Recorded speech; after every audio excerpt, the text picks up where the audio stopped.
Саламатсыңарбы жоокерлер? Кыргыз Республикасынын президентинин 2024 жылдын 21-июнундагы номер 129 тескемесинин негизинде грамота жана күчүрмөнтуулар тапшырылат. Күчүрмөнтуу аскердик анттын, каармандыктын жана даңктын өзгөчө ардактуу белгиси жана символу.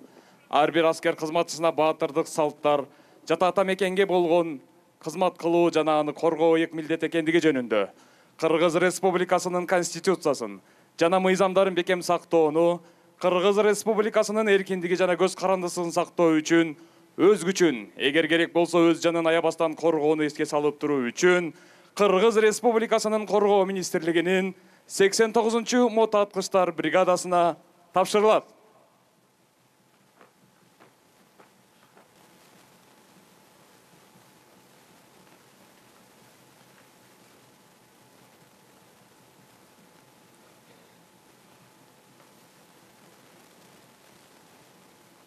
Токсон биринчи мотоаткычтар батальонуна тапшырылат.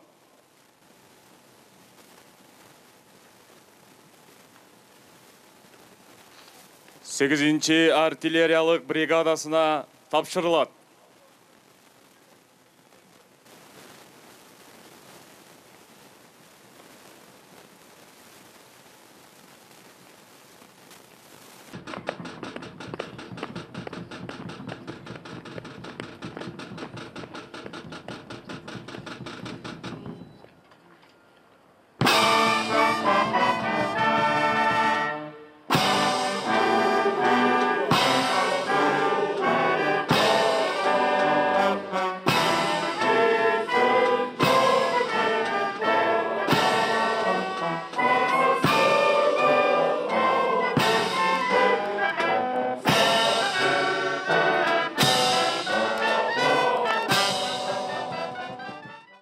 Урматтуу мекендештер, ардактуу мекен сакчылары, учурда дүйнөдөгү саясий экономикалык кырдаал ыкчамдык менен өзгөрүүдө. Биз мындай жагдайларды күн тартибибизден түшүрбөй, замандын күрөө тамырын ар дайым кармап туруубуз зарыл. Ага жараша мамлекетибиздин социалдык экономикалык абалын жакшыртуу, коопсуздукту жана аймактын бүтүндүгүн камсыз кылуу жаатында бир катар жигердүү иш аракеттер аткарылууда. Мен бүгүн сиздерге күчүрмөн тууларды тапшыруу үчүн келип отурам. Ошону менен бирге аскер бөлүктөрүндө шарт түзүү багытындагы жасалып жаткан иштерден кабар алуу үчүн дагы келдим.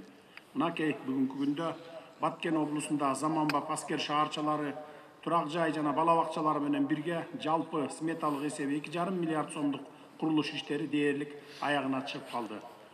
Мунун баары биздин аскер кызматкерлерибизге шарт түзүү максатында жаңыланып жаткандыгын баса белгилей кетейин. Бүгүнкү күндө Баткен облусунун Мурас айылында номер 35-524 аскер бөлүгүнүн курулуш иштери аяктоо алдында турат. Рават айылындагы номер 12-545 аскер бөлүгүнүн дагы курулуш иштери жүрүүдө. Ошондой эле Баткен облусунун Бужум айылындагы номер 52-870 аскер бөлүгүндө аскер кызматкерлеринин үй бүлөсү үчүн 60 батирлүү турак үй салынып жатат. Ал эми биз турган ушул номер 12-861 аскер бөлүгүнө быйыл жалпы сметалык баасы 47 миллион 863 миң сомдук аскердик техникаларды оңдоо жана тейлөө базасын ачууга жетиштик.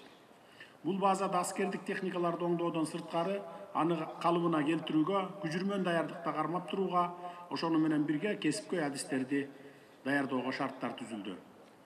Буга чейин эскилиги жеткен аскердик сооттолгон техникаларды оңдоо аябай эле көп көйгөй жаратып келген болсо, мына эми бул базанын ишке берилиши менен аларды толук өзүбүз оңдоого мүмкүнчүлүк түзүлдү.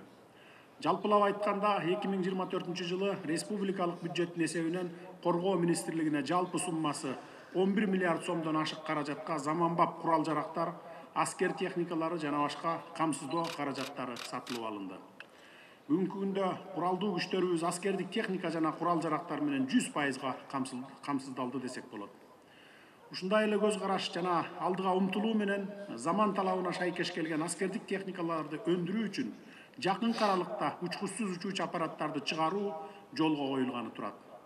Ушул жылдын 1 октябрынан баштап куралдуу күчтөрдүн ардагерлеринин пенсиясы көбөйтүлдү. Мындан тышкары, менин тапшырмамдын негизинде куралдуу күчтөрдүн башкаруу системасын, коргоо министрлигинин уюштуруу штаттык санын жана башка министрликтин алдындагы мамлекеттик ишканалардын ишин оптималдаштыруу боюнча жумушчу топ иш алып барууда. Жакын арада жыйынтыгын мага киргизгенден кийин буюрса, куралдуу күчтөрдүн заманбап талабына жараша башкаруу системасы сиздерге бекитилип берилет. Урматтуу мекен сакчылары, тапшырылган күжүрмөн тууларды ыйык сактаңыздар. Сиздердин күжүрмөн тууну жана ар намысты бийик кармап, ата мекенге ак ниеттүүлүк менен кызмат кылаарыңыздарга бекем ишенемин. Мекен чегинде тынчтык болсун, элибизде бейпилдик болсун.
Техники 5 текущих, 3 текущий ремонт, 2 средний ремонт, бронетанковой техники.